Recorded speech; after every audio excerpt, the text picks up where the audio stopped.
Hello, everybody. We are currently in the valley of Hinnom and has several other names, but as you can see behind me, it is we are low, obviously valley. Let me turn this around, and you can see that hill going up. You can't even see the old city from down here. Can't really see much of anything. This way would be back to where we're staying back over there. And in that way is the old city down there. And that is where the Valley of Hinnom would meet the Kidron Valley. And the reason why we came here is because this part of area is mentioned in the Bible quite a few times. And it actually is the place where there was a high place that the Bible mentions. But I'm going to take you to start with that. I know that this has got many names, like I said before, and one of the names is called the Field of Blood, and also known as the Potter's Field.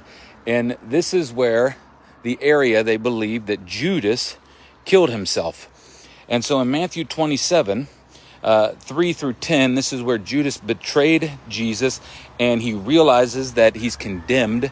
And so he comes back to the Pharisees and he throws the money at their feet. And they said, about Jesus's blood being on their hands. And they said, we can't put this money back into the treasury, so we will use it to go down to the potter's field and to buy it.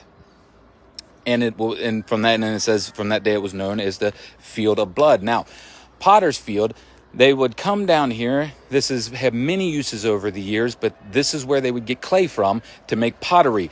Actually, in Jeremiah 19, it tells the story of God telling Jeremiah to get a piece of pottery, come down to the potter's field, come down to the Valley of Hinnom, break the pottery, and pronounce the destruction in a prophetic word. And so we read in Acts 1 where when Judas killed himself and his insides spilled out, that this was called the Field of Blood. This area right here where we are standing is the Field of Blood. And we have some goats and sheep and some shepherds. Tough word to remember, talking about Bible things. And we have a large bulldozer or tractor or something going by, creating a lot of noise. And but anyway, before that, let's go back over 3,000 years ago. Maybe it's obviously even longer than that, 3250. Let's go back to when the Israelites first came here. And what they found here was that this was a high place. This was a place of sacrifice. This is a place where they would do, sacrifices. And it's not good. It really is not good of what they did. And this was known as the high place of Topheth, and it was to the Amorite god and Molech. And this is where they would sacrifice their children to their god. This is where it would happen. Right here in this area, they would sacrifice to the god Molech their children. Mostly males, but sometimes females. And it would be the modern day equivalent to think about what was going on here to what happened in the Holocaust. We talk about the 6 million Jews that were massacred during the Holocaust, but what we don't normally talk about is that 1.5 million children were killed during the Holocaust. And so that would give you a modern day. But this is the place where we get terms like the pit of hell or the flames of hell. This is the area that those terminology and most of our Western ideology of what hell is because of this place right here where we're standing. And in Isaiah 33, chapter 30, verse 33, it says, "For the Topheth has long been prepared." This is a prophetic word against the Assyrian king. "For the king it is made ready, its pyre made deep and wide." In other words, a pile of wood is made deep and wide. In other words, a pit. Made a pit for him. "With fire, wood in abundance, the breath of Jehovah like a stream of sulfur, kindles it. In other words, this is the area where we get terminology like the fires of hell or fire and brimstone. This is the area, and Isaiah is talking about that in that. And but this is where we get the term, this area here, right here, where you're looking at this. Of course, that dumpster wouldn't have been there. They're doing a lot of excavation in this area and cleaning it up over the last, bit of time. But this area right here is where we get the term, the pit of hell. And it's what's really interesting is in the city of Carthage, which is modern day Tanzania. Hey, there's Paul in his pink sweater. He decided on this Sabbath to stand out, very bright. And there's, I wouldn't go down that hillside, but those guys have no problem whatsoever. But in the city of Carthage, they found one of these topaz. This was the altar that they served this god, and they back in the 30s, 1930s through 1970s, they excavated the area. They found a topaz dating back to somewhere between 730 to 146 BCE, before Common Era. That means before Jesus.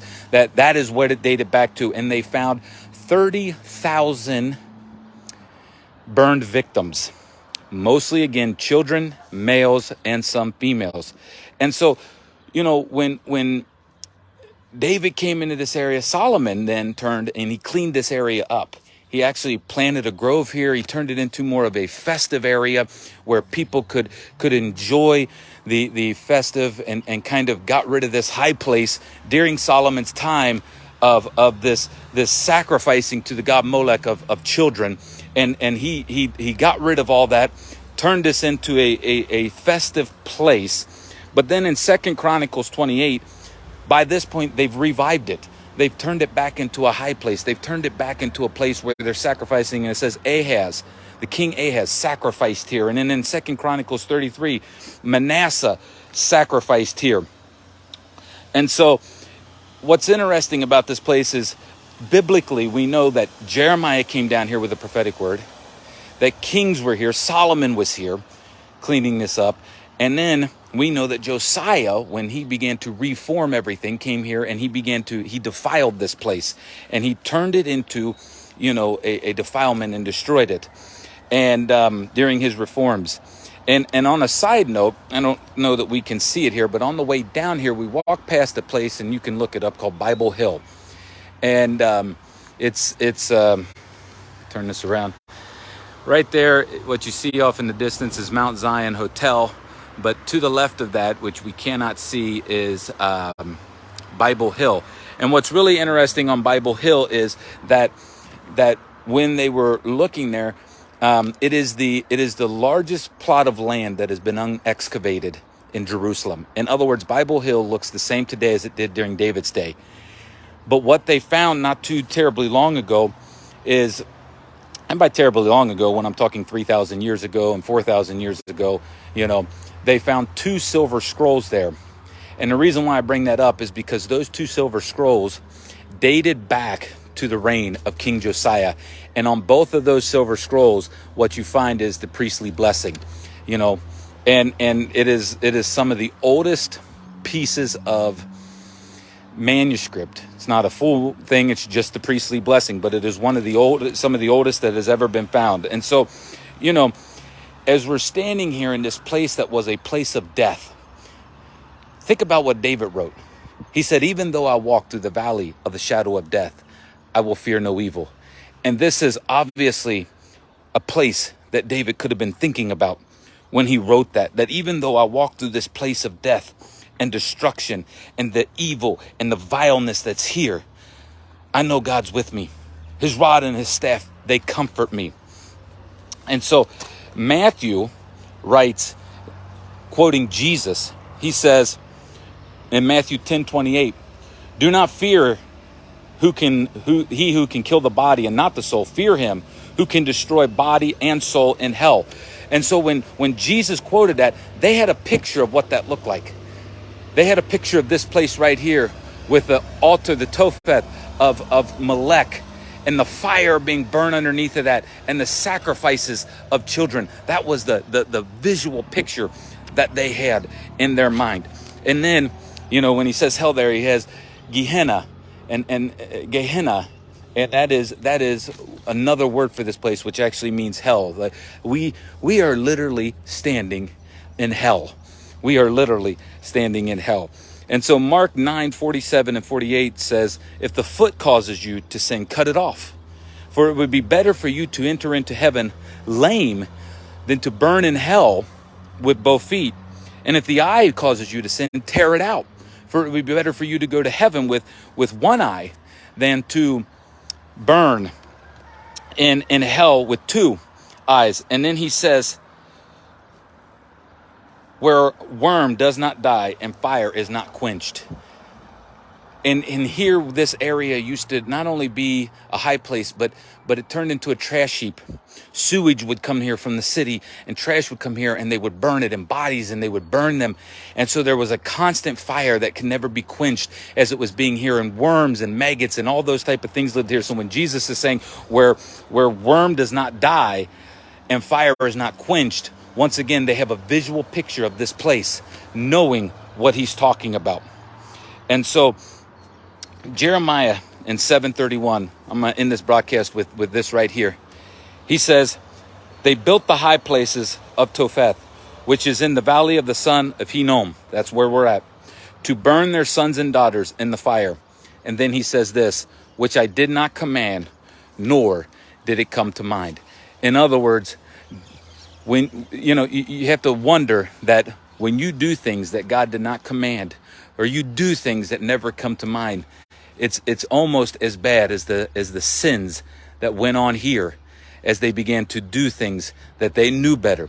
If you know that which is right and you don't do it, you sin. And so we need to do those things that God has said, and not and get his mindset. It says here in or one of the things that hold on a second, somebody's walking by.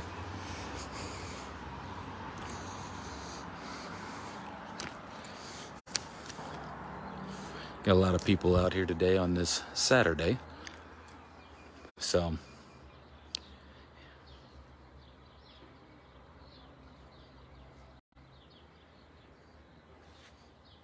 hello. How are you? English. Where are you from? We're U.S. אז מה, באתם מירושלים? Yes. כן. אתם מטיילים פה? Travel? Say that again. I'm sorry. You travel here? Yes. Yes. Yeah.